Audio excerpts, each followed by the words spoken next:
So maybe this clears things up for some of you guys. Maybe it doesn't. Maybe it's something that realistically makes things even muddier. I don't know. I look at it as pretty good news, though. Maybe a little bit of a clearer picture of what we can expect from Xbox, like in the future and things like that. And again, I just feel like this is something that Microsoft either A, they're gonna nail this, or B, they're gonna probably change to some other kind of idea in the future. So we'll see. I'm sure this is going to be an interesting video nonetheless. We should go ahead and get started. I'm Crap Gamer. This is Crap Gamer Reviews, back with another video. Thank you so much for checking it out. I certainly appreciate it. Please like, share, subscribe. I would appreciate that as well. I do daily gaming content, if you didn't know, so you can look forward to at least one video a day from me, sometimes two. And I try to be informative yet entertaining, so there's always that as well. So let's go ahead and get into this video. It should be a good one. So we've all been kind of, a little bit perplexed by Microsoft's ideas behind, exclusivity, what's going to go elsewhere, what's not going to, and now Matt Booty was talking a little bit about this, and I thought it was an interesting talk as well. Microsoft, Xbox finally has a Game of the Year contender in the popular category as action adventure, according to this, although not on the official Game Awards, with Indiana Jones. It's a bit ironic that it's launched a couple of weeks too late to be considered for the Game Awards that actually goes live soon. Anyway, regardless, Microsoft and all parties involved are happy about the great reception for the game. Speaking to Variety after it hit, Xbox President of Game Content and Studios, Matt Booty, also discussed the exclusivity topic, suggesting that it will be evaluated by a case-by-case basis. And I quote, "We are very much making the exclusivity and windowing decisions on a game-by-game basis, and each of our studios is in a little bit of a different position. There's also the production timeline on the game, so the decision on spacing comes there first. We want to make sure there's a great experience for our Xbox players, and then the gap between when it becomes available on PlayStation is as much a production decision as it is anything else. This is a game that was in production before we required Bethesda even." So this sounded like a partial backtrack compared to Microsoft's gaming CEO Phil Spencer's latest statement, and there were no quote-unquote red lines when it comes to Xbox exclusives being ported to other consoles. With Indiana Jones in the Great Circle, the situation was a bit more complex. As mentioned by Booty, the game started development ahead of Microsoft's acquisition of ZeniMax. As such, it was originally not planned to be an Xbox exclusive. That changed later on as Microsoft decided to launch the game only on Xbox and PC to boost its Game Pass subscription service. To do so, they had to amend the contract with Lucasfilm and Disney. However, once again, much like a lot of things, Microsoft's stance on exclusivity towards rival consoles changed since then as well, and beginning with the ports of Sea of Thieves, Hi-Fi Rush, Pentiment, and Grounded. Consequently, Indiana Jones and the Great Circle got a simultaneous release date announcements for PC and Xbox, and a release window for PS5, leaving some Xbox fans a bit baffled per usual. Following Spencer's statement, it seemed like there were no barriers anymore, but Booty's word leaves some room for Microsoft to potentially keep some exclusives close to its chest. The general trend is clearly to maximize revenue by releasing games on as many platforms as possible, though.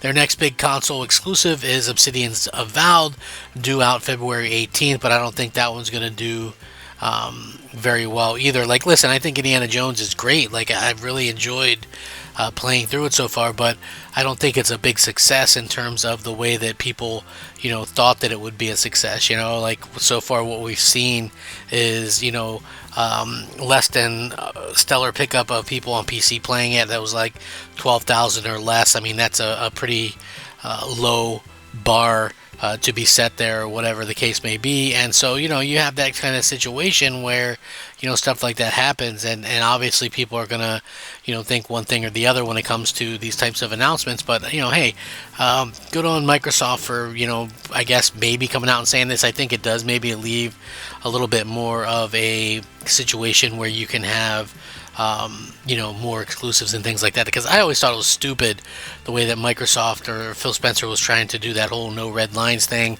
And the main reason why I thought that was stupid is because you literally ruin the brand by, releasing certain games on PlayStation. It just does. It really does just ruin the brand. And so when you see this kind of stuff happen and you see it pop up like this, you kind of go, okay, well, they're still doing this kind of thing. And listen, We know Doom is going. Nothing that Obsidian has done has been exclusive yet. I mean, Avowed is, but I would assume Avowed's going to go. I would assume that Hellblade 2 is going to go. But again, you have to consider like what he's talking about. And I saw this interesting article a little bit talking about it. One of the things you have to realize is not every Xbox studio has a PlayStation dev kit. Not every Xbox studio has a PS5 Pro dev kit. Not every Xbox studio has the manpower to do, multiple games at the same time. And multi-platform games are, longer to produce. Like it just takes longer to make them, right?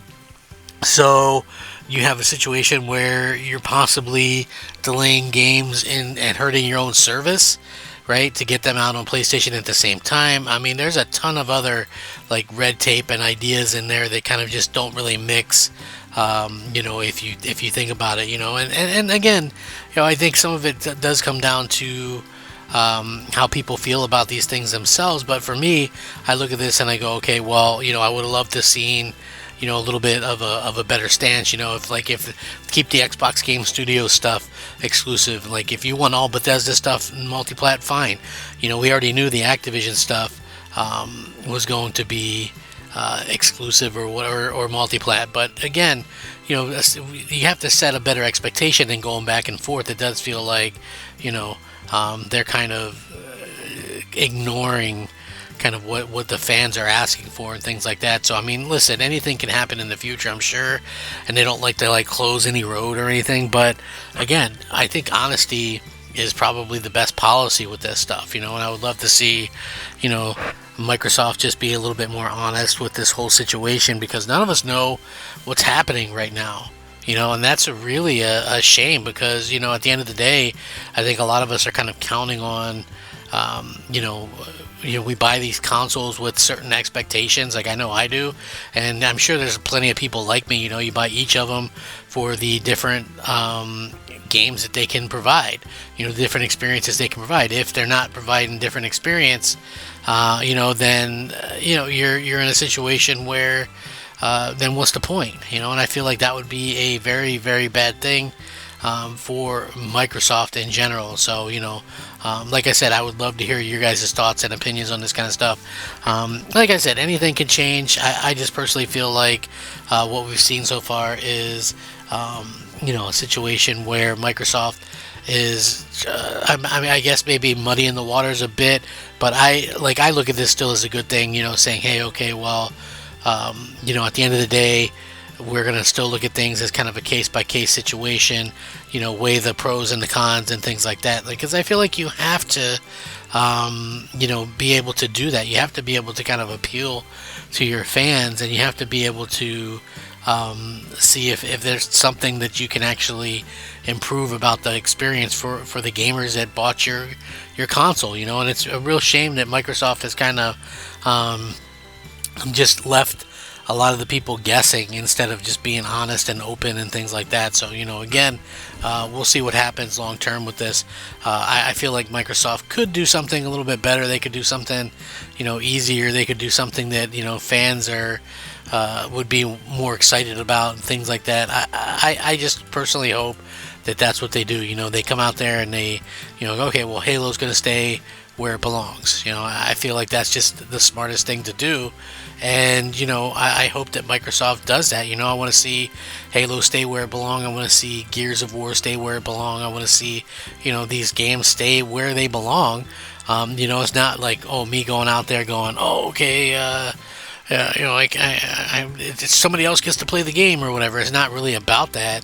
It's more or less about you having to have the competition. I don't want to see competition kind of suffer in the industry, which is, kind of what it's doing. You know what I mean? Like, we're in this situation where competition is hampered. We're not getting as many good games. We're not getting, the prices that we used to. I mean, imagine if Microsoft put out a mid-gen refresh for, $500 or $550. Do you think Sony really would have put out a PS5 Pro at $700? No. They would have been more competitive, because that's where this stuff comes into play. And I really think that's something that people don't realize. You know, that's something that they don't kind of take into account when they're thinking about, you know, hey, is this something that is going to hurt gaming or not? So, you know, again, that's my take on it. Let me know what you guys think, though. I certainly appreciate it. Rack 'em up, fact 'em up, crap gamer up. I'll catch you next time. Crap gamer out.